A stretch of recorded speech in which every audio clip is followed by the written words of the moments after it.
Let me ask you about Bitcoin. Okay, yes, this is going to be probably our maybe final topic. So Bitcoin is also hitting record highs. And this is probably what you said. Who buys Bitcoin? Bitcoin is a very restricted asset. We know there's a limit number of, and we had a whole podcast about cryptos and everything else. So Bitcoin is restricted 21 million, 21, right? Million Bitcoins that will be issued at some point. We're still at 18 million or something. And now it's almost just under, I mean, it's been hitting under 20,000 for a while. It went down over Thanksgiving. It went back up, right? Today it's about 19.5 or something. But it's as high as it's been in the last 3 years. Yeah. So, All-time high. However, gold, who's the safe haven when things go bad, it's not. I mean, it's higher than it was in June, but it reached a peak about a month and a half ago at about 1950 or something like that an ounce, and now it went as far down as 1700. Also, during Thanksgiving, now it's up to 1800 and change or whatever. An ounce, basically $1,800. So when Bitcoin prices go up, it's because there's more demand and there's obviously a limited supply. So again, if people don't have money, how come they're buying Bitcoin, or are just the same wealthy people that are invested in Bitcoin? Of course. Because you think, of course, who do you think is buying Bitcoin? No, I mean, I just basically, I'm giving you an overall question of who is buying Bitcoin. I mean, I know of a lot of people that have little money that put a bunch of money into Bitcoin just because it was their bet. You know? Yeah, I mean, if you're broke and you're buying Bitcoin, that's not back in 3 years ago, 16, 17, when Bitcoin had the all-time high back then. We know of students that were buying Bitcoin. Yeah. Okay. If you have anecdotal idiots. No. That's not anecdotal. That was a lot of places. It is anecdotal. It's okay. Yeah. Were there some idiots who took a huge risk and lost? Yeah. People go to casinos and lose a bunch of money every day too. Okay. I can't speak to individuals who are done with their money. I'm talking on the mass. Okay. Well, how do you know that now there's not a bunch of idiots that are doing the same thing? Do you have an account of who's buying Bitcoin these days? Because back then, we found out about the idiots when Bitcoin went from 19,000 to 6. Yeah, because then we found out a bunch of idiots were basically paying for their college education with Bitcoin, and then they were in freaking heavy debt. Yeah, because... So how do we know that that's not the case now? Let me finish? Yeah, I'm just giving you my case, but... Yeah, I mean, listen, kids go on fucking Robinhood and trade options with leverage every day. Okay, nobody's saying shit about that. So people are always going to do dumb things with their money. I can't control that. That's not an argument for or against any financial asset. In 2017, when it was at the peak of the hype cycle and getting massive coverage everywhere, and everybody thought, oh, this is get rich quick, very similar to the dot-com bubble back in the day when a bunch of people lost money in the dot-com bubble. You're always going to have things like that. If people want to take crazy risk, listen, sometimes it's going to work, sometimes it's not. If you're broke and then you're taking out a $10,000 loan to buy Bitcoin, that's probably pretty dumb. But when you look at Bitcoin, that's over 350 billion market cap now. No, the broke college student is not the majority of that. Okay, in fact, it's less than 1%.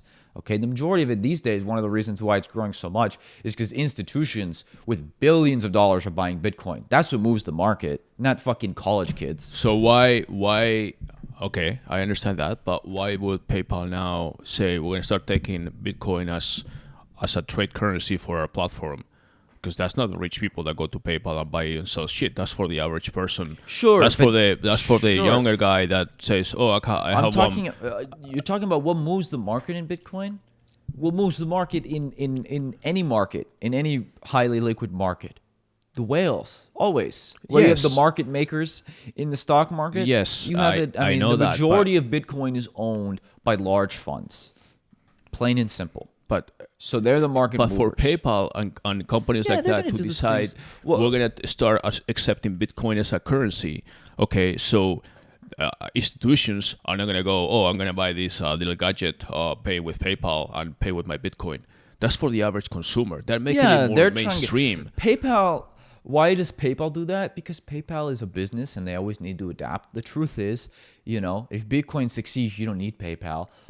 So it's kind of like a PR play almost more than anything. PayPal is almost like another wallet, basically. But But No, it's not a wallet. That's for it's sure. not. But I mean, yeah, you can have your money there. Sure, but they're the gonna, point of a wallet is to have No, it not controlled by a third-party entity. Well- Especially PayPal, for God's sake. PayPal is one of the worst. I know this. I know PayPal PayPal, will but fuck basically you they're acting like 15 that. ways. They will say, okay, you're gonna pay with your credit card A, credit card B, or this account, and then you're gonna say, oh, your Bitcoin funds, or Ethereum, because they do that because the they same thing. take a fee. Right, I know, convert I know. it. But when PayPal does this, because they see the benefit, and they Sure, say, of okay, course. well, Joe Average is not going to have a Bitcoin because only these very wealthy investors have it. So why PayPal? No, is gonna right do that? now, the majority of right now, I would guess less than 1% of the American population owns Bitcoin. And so the positive side of that is, well, look at how much Bitcoin has grown, despite the fact that 99% of people do not own any.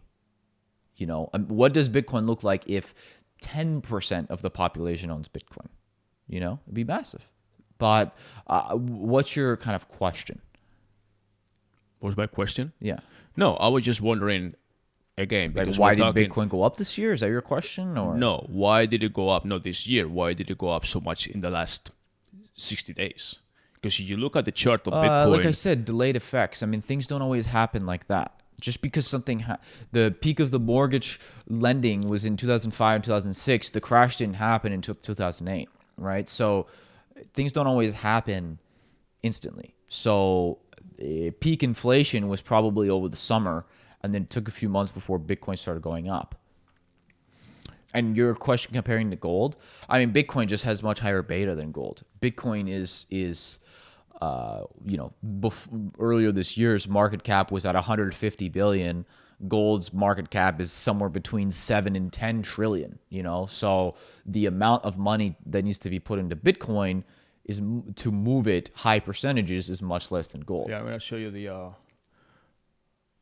This is the Bitcoin chart, or year to date. But if you look at the last Right, I can 3 months, Right. that's basically my question.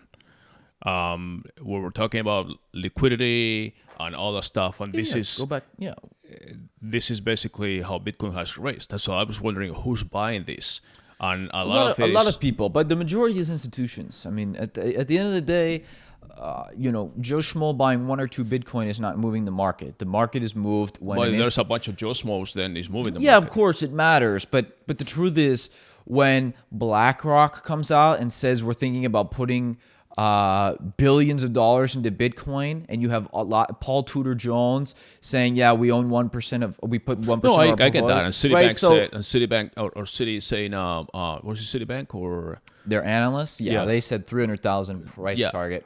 I don't know. Right. Analysts Who say a lot of who things. knows when. But yeah, I mean, when you have a fund, when you have large funds that then just say, "Oh, we're gonna put a percentage of our money in Bitcoin now."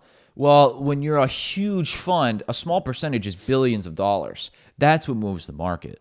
Now, I'm not saying that a bunch of individuals can't, but it's no different than in the stock market. Listen, ultimately, the funds move the market. The funds control the market. It's that simple.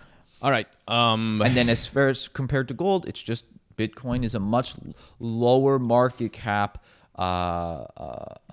entity than gold is. Very simple. And gold is up a lot. Like gold is up a lot for the year for what gold is. Gold is an incredibly involatile asset. It's supposed to be involatile. It's supposed to be an inflation hedge for the most part. That's what gold is. And so gold is up. Right. How much is gold up for the year still? Like 30%? That's a ton I for wouldn't say gold. 30. It's probably more like maybe now it used to, but now it's probably down to 20. But yeah, it's still Even up. that is still a lot. Right. And I think gold is going to go up even more. But when people when you look at the and I'm just giving you, I'm trying to understand people's mentality as far as the economy and security and feeling safe with their money and all that stuff. So when you see Bitcoin going up and gold in the opposite direction at the same time, it means that people used to buy gold, like you said, for like a safe haven, saying, okay, well, there's so much inflation, the Fed is printing dollars like crazy, all that stuff. I'm gonna have some gold that has some value, and then gold started going down. That makes that people are basically selling gold because they say, oh, well, things are not so bad. I don't need that much gold. My dollar is gonna be buying all that stuff, even though the dollar is much weaker now. yeah, but you can't. The dollar You're, index is also you're down. over focusing on short-term price movements. I mean, gold Well, being I mean- down a little bit over a few weeks it means nothing. I mean, things move up and down all the time. Well, it's not so much about a few weeks. It's that at the same time that Bitcoin and the market and everything is going up, gold is going down, where the dollar is also going down. The dollar index basically is down. The dollar value is down. I actually follow the dollar euro exchange, and we're saying always that the euro is not going to last. Well, now the dollar trades at 121, 122 with the euro, when it used to be like 110 6 months ago. So we've basically lost exchange value with the euro for whatever reason. Obviously, because we're printing so much money that there's so much availability of dollars right now. So, but I'm just trying to see what all that happens for a reason, you know.